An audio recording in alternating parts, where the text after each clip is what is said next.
Bismillah ar-Rahman ar-Rahim. On va voir maintenant un petit rappel concernant la quantité de matière. Quantité de matière. L'unité de la quantité de matière est la mole. Tout d'abord, on va voir un petit historique concernant l'apparition de la notion de la mole.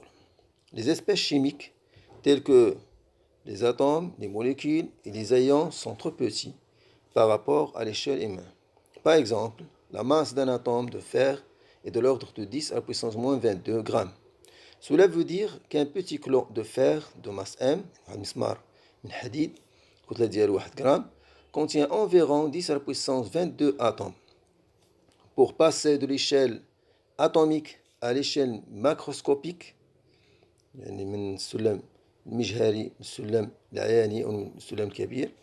les chimistes utilisent la mole pour décrire la quantité de matière. إذا الكيميائيين كيستعملوا كوحدة لقياس كمية المادة هي المول باش يوصفوا كمية المادة ديال واحد العينة معينة. Donc la définition de la mole est la suivante.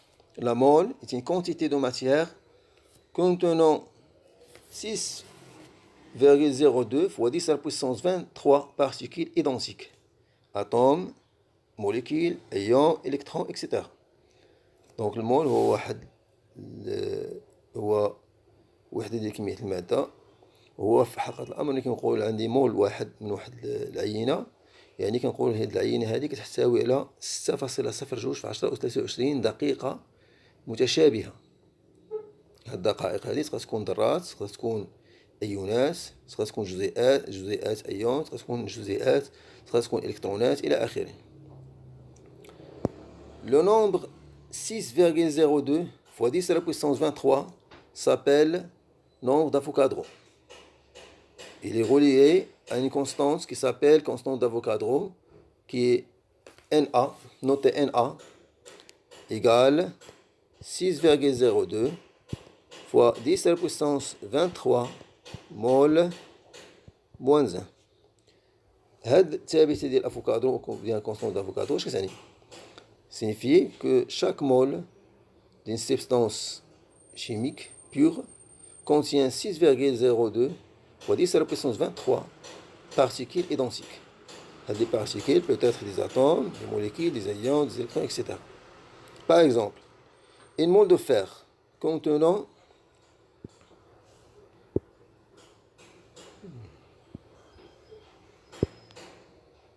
une mole de fer contenant 6,02 fois 10 à la puissance 23 atomes de fer. Une mole d'eau contient 6,02 fois 10 à la puissance 23 molécules d'eau.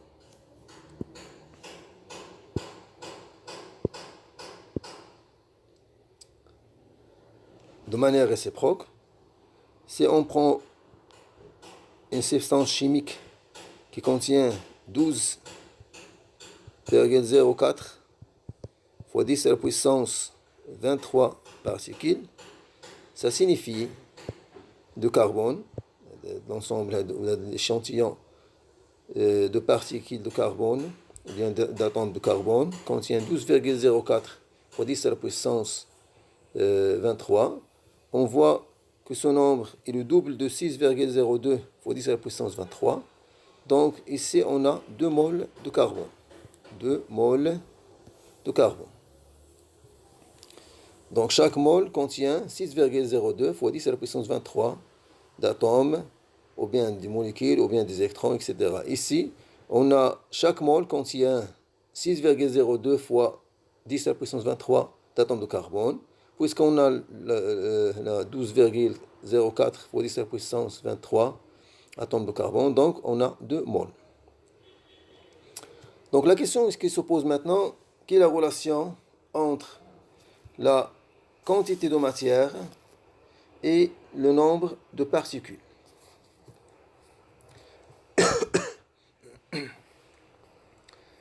On peut prendre l'exemple suivant. On prend n égale à 12,04 fois 10 à la puissance 23 atomes de carbone. C'est un échantillon qui contient son nombre de particules ou bien son nombre d'atomes de carbone. On sait que Na égale à 6,02, les constantes d'Avogadro, fois 10 à la puissance 23 mol moins 1. Cette écriture signifie que chaque mol d'atomes de carbone contient 6,02 fois 10 à la puissance 23. Donc, chaque mol de carbone contient 6,02 fois 10 à la puissance 23 particules. Donc ici on a n égale à 12. هذا le nombre هذا كيتسمى عدد افوكادرو. Donc باش نعرف عدد المولات اللي كاين هنايا pour savoir le nombre de moles qui existe ici, automatiquement il faut diviser n sur Na. Il faut diviser n sur Na. Et on écrit le nombre de moles, ou bien la quantité de matière qui se trouve ici, il est exprimé en moles, égale n divisé par Na. Et c'est par défaut, bien de manière directe, on dit qu'on a 2 moles de carbone, ou bien on peut trouver ce résultat à l'aide de la relation suivante. Donc, n, c'est 12,04 fois 10 à la puissance 23 divisé par Na, qui égale 6,02 fois 10 à la puissance 23 mol moins 1. Donc ce nombre sans unité, mais la constante d'Avogadro avec l'unité mol moins 1. Donc si on simplifie par 10 à la puissance 23, mol moins 1 يطلع فوق شوف اللي عندي. Donc n, on obtient n exprimé par mol égale à 2 mol. C'est la quantité de matière de cet échantillon, ou bien la quantité de matière qui se trouve ici. De cet exemple, on peut déduire la relation suivante. N égale à 1 divisé par Na. Donc le nombre de moles dans une substance pure est noté N. On l'appelle quantité de matière. L'unité de la quantité de matière est la mole. Le symbole MOL. الوحدة ديال كمية المادة quantité de matière هي mol. Si un échantillon contient n particules de manière générale, comme on a vu dans cet exemple, يعني هنا عندي هنا n هذا هو n. Si un échantillon contient n particules, alors la quantité de matière n est donnée par la relation suivante. N égale à 1 divisé par Na. Na est exprimé en mol moins 1. N est exprimé en mol. N, c'est un nombre sans unité. C'est équivalent que n, le nombre de particules qui se trouvent dans l'échantillon, égale à n, petit n, multiplié par Na. On va commencer maintenant l'exercice d'application 1 suivante. Calculer le nombre n de molécules d'eau qui se trouvent dans une gousse d'eau contenant 4 fois 10 à la puissance moins 2 mol. Automatiquement, on peut utiliser cette relation. Ou bien, on écrit, on a n égale à n divisé par Na. Ça équivalent que n égale à n multiplié par Na. Donc n représente le nombre de moles, Na représente la constante d'Avogadro, et n représente le nombre de molécules d'eau qui se trouvent dans la gousse d'eau. Donc application numérique, grand N égale à n. C'est quoi n? C'est 4 fois 10 à la puissance moins 2 mol multiplié par Na. C'est quoi Na? C'est 6,02 fois 10 à la puissance 23 mol moins 1. Et on obtient finalement que n égale 2,4 fois 10 à la puissance 22 molécules. Maintenant, on va voir un paragraphe qui traite la détermination de la masse molaire. On va voir comment déterminer la masse molaire atomique ou bien comment savoir la masse molaire atomique à partir d'un tableau périodique, la masse molaire ionique et la masse molaire d'un composé. La masse molaire atomique représente la masse d'un mol d'atomes identiques de 7 éléments. ناخذ مثلا عندي مول من ذرات الحديد، يعني هنا عندي مول، واحد مول contient 6,02 fois 10 à la puissance 23 atomes de fer.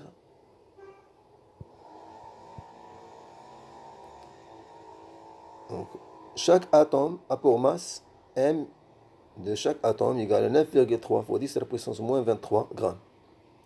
Donc la masse totale de cette mole égale le nombre de particules identiques ou bien le nombre d'atomes de fer multiplié par la masse de chaque atome de fer. Donc la masse d'un atome multiplié par le nombre d'atomes dans une seule mole. Dans une mole. Donc la masse est M de Fe 56,26 multiplié par Na. Na, c'est le nombre d'Avogadro. C'est une constante d'Avogadro. Donc, égal à 6,02 fois 10 à la puissance 23. Voilà. Donc, on a l'unité au niveau des unités. On a ce qu'on a dit 9,3 fois 10 à la puissance moins 23 grammes multiplié par 6,02 fois 10 à la puissance 23 grammes par mol.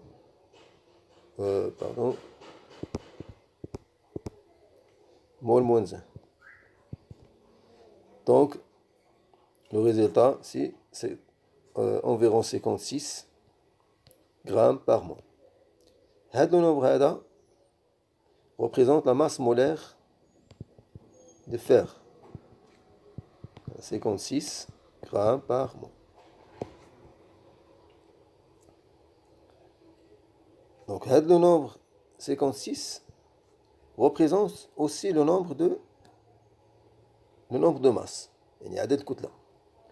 هذا كيمثل لي الكتلة المولية ديال ذرة الحديد. La masse molaire représente la masse molaire de l'atome de fer et en même temps représente le nombre de masses. Parce que chaque atome dans le tableau périodique est représenté comme ça. On a ou bien le symbole de chaque atome est représenté par ça. X, A, Z, c'est l'élément chimique. X représente l'élément chimique. A, le nombre de masse. Et Z, le nombre de protons. Donc, le nombre de masse, si on exprime le nombre de masse par gramme par mol, on obtient la masse molaire. Exemple, ici on a le nombre de masse 1 et le nombre de protons 1. Donc, la masse molaire de l'atome d'hydrogène égale à 1 gramme par mol.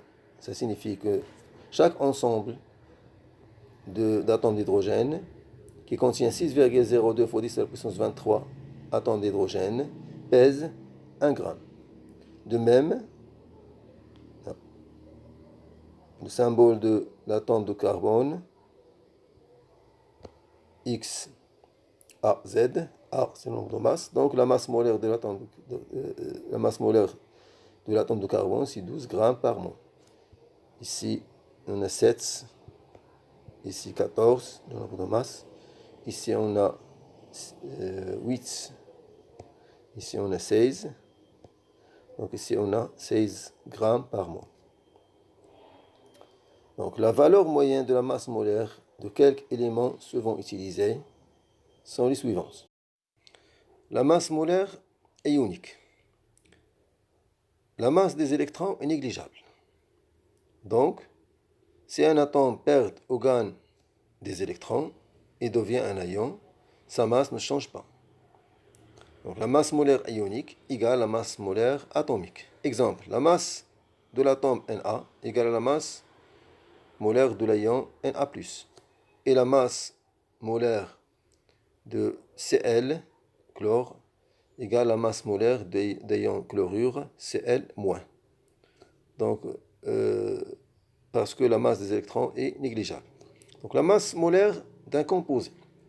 La masse molaire d'un composé moléculaire ou ionique se déduit par calcul à partir des masses molaires des électrons qui le composent. Exemple, la masse molaire de la molécule d'eau, H2O, égale à 2, parce qu'on a ici 2 fois la masse molaire d'hydrogène, plus 1, ici on a 1, plus 1 fois la masse molaire d'atomes d'oxygène. Donc 2 fois 1 plus 16 égale à 18 grammes par mol. Donc si on a mol d'atomes de molécules d'eau, H2O, donc le nombre de molécules d'eau, c'est 6,02 fois 10 à la puissance 23 molécules d'eau.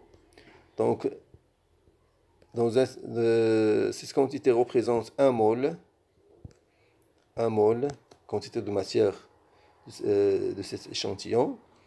Donc, le poids de cet échantillon, c'est 18 grammes. Donc, l'échantillon pèse 18 grammes. Donc, la masse molaire de sulfate de fer égale la masse molaire de fer plus la masse molaire de sulfate plus 4 fois la masse molaire d'oxygène. Donc, égale à 56 plus 32 plus 4. Ici, on a 4 atomes d'oxygène.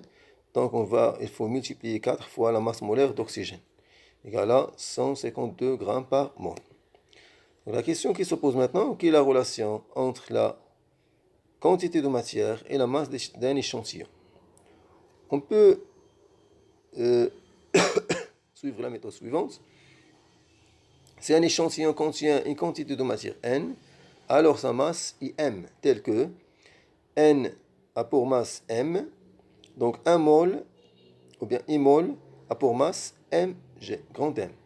Donc, M égale N fois M, divisé par 1, donc c'est égal M égale à N fois M. Donc, M est exprimé en grammes, N en mol, et la masse molaire est exprimée en grammes par mol.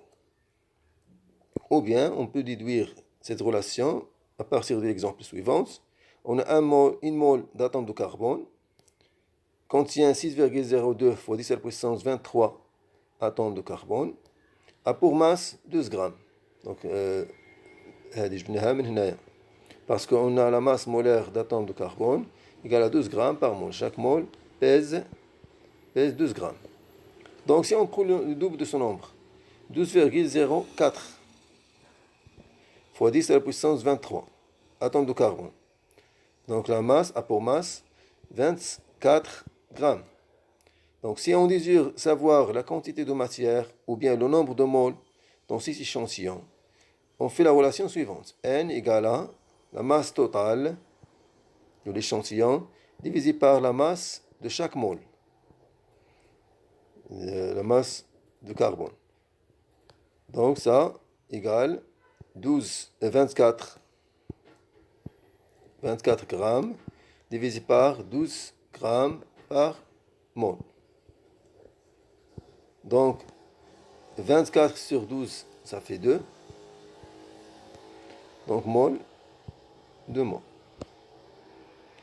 Donc, on peut déduire finalement que N égale à M divisé par M. C'est la relation suivante.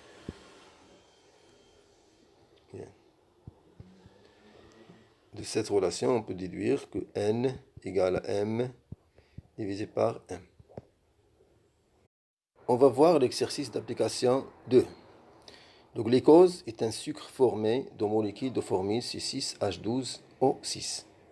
On donne la masse molaire d'hydrogène, la masse molaire de carbone, la masse molaire d'oxygène et la constante d'Avogadro. Première question, calculer la masse molaire du glucose. Donc, le glucose se compose de 6 atomes de carbone, 12 atomes d'hydrogène et 6 atomes d'oxygène.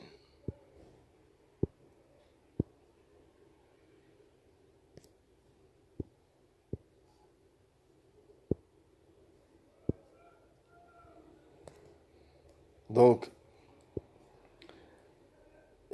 égale 6 fois la masse molaire de carbone multiplié par 12 fois la masse molaire d'hydrogène. Ici, on a 6. Donc, on va écrire ici 6 fois la masse molaire d'oxygène. Donc, la masse molaire de carbone égale à 12. Donc, on multiplie par 12. Plus la masse molaire d'hydrogène, c'est 12 multiplié par 1. Et la masse molaire d'oxygène, c'est 6 multiplié fois la masse molaire d'oxygène, c'est 16. Donc, on va écrire 6 fois 16. Donc, ça fait 180 grammes par mol. La deuxième question, quelle quantité de matière y a-t-il dans un échantillon de glucose de 9 grammes؟ يعني نود حساب كمية المادة الموجودة في واحد العينة من الجليكوز اللي الكتلة ديالها 9 غرام. حنا الآن بعدنا الكتلة، عندنا الكتلة هنايا، الكتلة ام تساوي شحال؟ 9 غرام. وهذا لا ماس مولير ديال الجليكوز شحال كتساوي؟ هي ديال الجليكوز اللي عندي هنايا سي 6 حسبناها، هذه هي 180. دونك بلا ما نكتب هذه 180 اللي كتساوي 180 غرام باغ مول. دونك يمكن لي من هاد الجوج هادو يمكن لي نستنتج ان كمية المادة en utilisant la relation suivante. Donc n égale à m sur m. Donc m égale à quoi? 9 grammes divisé par 180. Donc ça fait 0,05 mol. Donc égal à 5 fois 10 à la puissance moins 2 mol. La question 3, combien y a-t-il de molécules de glucose dans cet échantillon؟ نبغى نعرفوا الآن كم هو عدد الجزيئات الموجودة في هذه العينة. إذا العلاقة اللي غنستعملو هنا كنعرفوا على أن n تساوي n على na. Le nombre, la quantité de matière égale à le nombre de particules ou bien des molécules qui existent dans l'échantillon divisé par la constante d'Avogadro. Si on désire n, on multiplie na fois n. Donc, on va utiliser cette relation. Donc, n égale à n fois na. N, on a trouvé n, c'est 5 fois 10 à la puissance moins 2 mol. Et na, c'est 6,02 fois 10 à la puissance 23. Donc, on va trouver que n égale à 30,1 fois 10 à la puissance 21 molécules. Passons maintenant à l'état des gaz, ou bien à l'état gazeux. Cas d'un gaz. Le volume molaire gazeux. Dans la pratique, pour manipuler un échantillon d'une substance solide ou liquide, on pèse sa masse. Et pour manipuler un échantillon d'un corps gazeux, on mesure son volume. بالنسبة للغازات كنستعملوا الحجم. بالنسبة للأجسام الصلبة والسائلة كنستعملوا الكتلة pour déterminer la quantité de matière. Donc le volume d'un mol de gaz varie selon les conditions de la pression et la température. Dans les conditions normales, donc les conditions les conditions normales, 0 degré Celsius et 1 atmosphère. Une mol de gaz occupe un volume Vm égale à 22,4 litres. Ça signifie que le volume molaire égale à 22,4 litres par mol. Donc chaque mol d'un gaz, quelle que soit sa nature, donc chaque mol a un volume de 22,4 litres dans ces conditions qui s'appellent les conditions normales. Mais dans les conditions standards, ça veut dire ici on a 20 degrés Celsius, 1 atmosphère, ce volume devient Vm égale à 24 litres par mol. Ça veut dire chaque mol d'un gaz, quelle que soit sa nature, a un volume de 24 litres dans ces conditions qui s'appellent les conditions standards. Donc la quantité, comment savoir la quantité de matière d'un gaz à partir d'un volume V dans des conditions de température et de pression. Donc la quantité de matière contenue dans un volume V d'un gaz est donnée par la relation suivante, N égale à V sur Vm. V est le volume du gaz et Vm c'est le volume molaire sont prêts dans les mêmes conditions. يعني هذا الحجم هذا وهذا خصهم يتخادوا في نفس ظروف ديال درجة الحرارة والضغط dans les mêmes conditions de la température et de la pression. Maintenant, on va voir l'exercice d'application numéro 3. Une salle a pour longueur L égale à 8 mètres, largeur égale à 5 mètres, يعني الطول ديالها 8 متر والعرض 5 متر et hauteur 4 mètres. H égale هذا الارتفاع 4 متر. Quel est le volume V occupé par l'air dans la salle en mètres cubes et en lettres؟ نبغي الحجم اللي كيحتلو هذا الغاز هذا او اللي كيحتلو الغاز في القاعة هذه بالمتر مكعب ثم باللتر. Calculer la quantité de matière d'air dans la salle. نحسبوا كمية المادة ديال الهواء الموجودة في القاعة. On donne Vm égale à 24 litres par mol.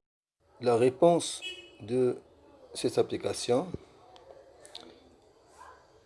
le volume V est donné par la relation L multiplié par L multiplié par H égale à 8 mètres multiplié par 5 mètres multiplié par 4 mètres. Donc égal à 160 mètres 160 mètres cubes égal à 160 fois 10 à la puissance 3 litres. Parce que 1 mètre cube égale à 10 à la puissance 3 litres. La deuxième question concerne le calcul de la quantité de matière d'air dans la salle. Donc la quantité de matière a une relation avec le volume V. V égale à N égale à V sur Vm. Donc V c'est 160 fois 10 à la puissance 3 litres divisé par 24 litres mol moins 1. On simplifie par litres. On trouve que N égale à 6,66 fois 10 à la puissance 3 mol.